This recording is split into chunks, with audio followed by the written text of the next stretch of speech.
Well, I also think if we are going to revisit this issue, it ought to be going forward. I don't think, obviously, we should change the results of the election that was conducted under the rules as set forth. I think there's a real issue, though, with the ultimate utility of the Electoral College at this point in time. There's no principle that's more fundamental to a democratic theory of governance than the principle of political equality.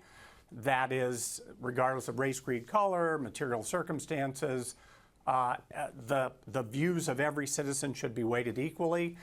In an electoral college system, every vote certainly doesn't count equally. The votes that happen to be cast in battleground states, the half a dozen states that decide elections, clearly count much more than votes in safe Republican or safe Democratic states. That seems to me to really fly in the face of this central principle of political equality.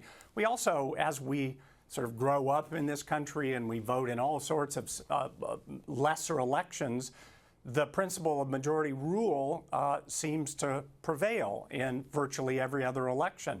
I don't understand why, at this point in time, we continue to adhere to a system that, again, undermines, in my view, the principle of political equality and simply doesn't follow the straightforward logic of majority rule.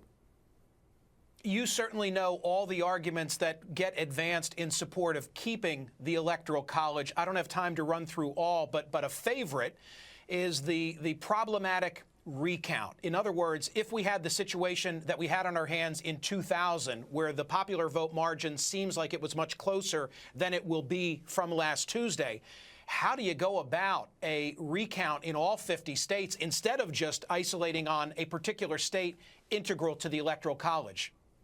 Yeah, I still think that's a tractable issue. I think given modern technology, even a recount in a very, very close race should not undermine the ability to do that. So I don't really see that as a really credible argument.